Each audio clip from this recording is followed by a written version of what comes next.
தேவனே, இன்று என்னை உருமாற்றும். மே மாதம் 2ஆம் தேதி. தெய்வீக சந்திப்பு. காலங்களின் வசந்தம்.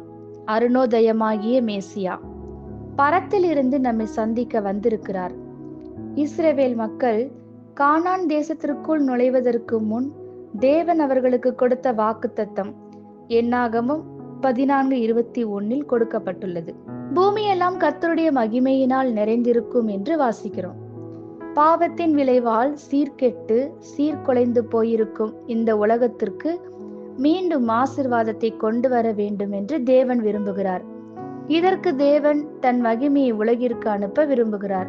பாபிலோனிய சிறையிருப்பிற்கு பின் இந்த தேவ மகிமையை இஸ்ரவேல் மக்கள் இழந்த பின் தேவாலயம் சீரழிந்து போன நிலையில் கடந்தது.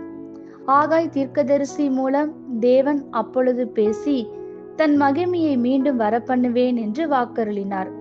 முந்தைய தேவாலயத்தின் மகிமையை காட்டிலும் பிந்தின தேவாலயத்தின் மகிமை மேன்மையாய் இருக்கும் என்றார். இன்றும் தேவன் தன் ஜனங்களை அவர் மகிமை வெளிப்படும் வகையில் வெளியரங்கமாக சந்திக்க விரும்புகிறார். அது நடைபெறும் என்று நம்ப வேண்டும். அப்பொழுது தேவன் நம்மை அவ்வாறே சந்திக்க விரும்புகிறார். கிறிஸ்துவின் முதல் அத்தியாயமே தேவனுடைய சந்திப்பு தான். அவர் நம்மை சந்திக்கும் போது அற்புதங்களும் அடையாளங்களும் இருக்கும். அவர் வல்லமையின் வெளிப்பாடுகள், இரட்சிப்பு, எழுப்புதல் மற்றும் உறவு புதுப்பித்தலும் அப்பொழுது காணப்படும்.